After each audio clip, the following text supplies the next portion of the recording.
السلام علیکم دوستو، اردو گیٹ وے یوٹیوب چینل پہ آپ سب احباب کو خوش آمدید کہتے ہیں۔ اس ویڈیو میں ہم آپ کو محمد نواز شریف کے عروج و زوال کی کہانی مختصر ترین وقت میں سنانے کی کوشش کریں گے، لیکن اس سے پہلے اگر آپ نے یہ چینل ابھی تک سبسکرائب نہیں کیا تو برائے مہربانی اس کو سبسکرائب کر لیں تاکہ آپ میری ہر نئی آنے والی ویڈیوز کے بارے میں اپڈیٹ رہ سکیں۔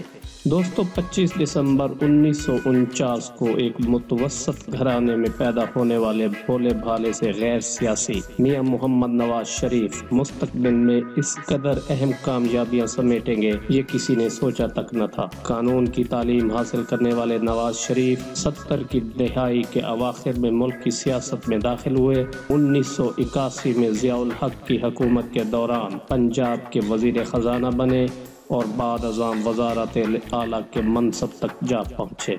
نواز شریف کو 3 مرتبہ وزارت عظمیٰ ملی اور تینوں بار وہ مدت پوری نہ کر پائے اور پہلے ہی رخصت کر دیے گئے۔ یہ پاکستان کی تاریخ کے خوش قسمت ترین سیاستدان قرار دیے جا سکتے ہیں۔ نواز شریف پہلی مرتبہ 1990 میں وزیر اعظم بنے، مگر صدر غلام اسحاق خان سے اختلافات کے باعث وہ اپنی مدت پوری نہ کر سکے۔ صدر غلام اسحاق خان نے اسمبلی توڑ دی، جسے نواز شریف نے عدلیہ سے بحال کرا لیا، تاہم وہ ایک معاہدے کے تحت مستعفی ہونے پر مجبور ہو گئے۔ دوسری مرتبہ فروری 1997 میں نواز شریف ہیوی مینڈیٹ سے وزیر اعظم منتخب ہوئے، جس کے خمار میں ایک مرتبہ پھر آرمی چیف سے تنازع کھڑا کر بیٹھے، مگر اس مرتبہ ان کا ٹاکرا SSG کمانڈو سے ہوا اور یہ مخاصمت انہیں لے ڈوبی۔ پرویز مشرف نے ان کا تختہ الٹ کر باغ ڈور سنبھال لی اور 13 سازش کیس کے تحت اٹک کی جیل میں بند کر دیا، جہاں میاں نواز شریف اور بیرکس کے مچھروں کے درمیان محبت کی داستانیں آج تک مختلف محفلوں میں عبرت کے طور پر سنائی جاتی ہیں۔ انہیں 13 سازش کیس کے تحت معافی کا معاہدہ کرنا پڑا اور مرضی سے اپنے اہل خانہ سمیت ملک بدر ہو گئے۔ طویل جلاوطنی کے بعد 2007 میں سعودی عرب کے دباؤ کے بعد انہیں ایک مرتبہ پھر وطن واپسی نصیب ہوئی۔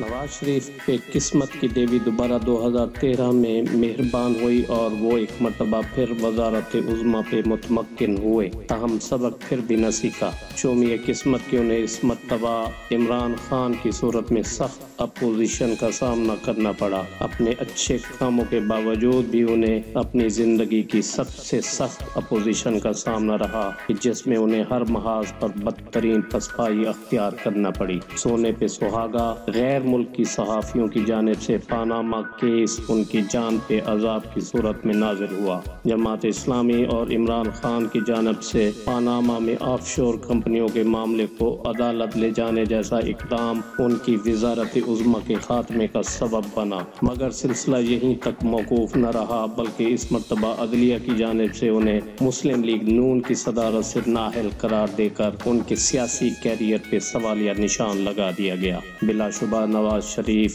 پاکستان کی تاریخ کے واحد سیاستدان ہیں جو خوش قسمت ہونے کے باوجود خود کو مسلسل نااہل ثابت کرتے ہوئے 3 بار ایوان اقتدار سے باہر ہوئے۔ ناظرین، خوش قسمتی کب اہلیت کا متبادل ہوتی ہے؟ دوستو، یہ تھی آج کی ویڈیو۔ امید ہے آپ کو پسند آئی ہوگی۔ پسند آنے کی صورت میں لائک کا بٹن ضرور پریس کریں اور اسے اپنے دوست احباب کے ساتھ شیئر بھی ضرور کریں۔ تو ملتے ہیں کسی اگلی ویڈیو کے ساتھ، تب تک اللہ حافظ۔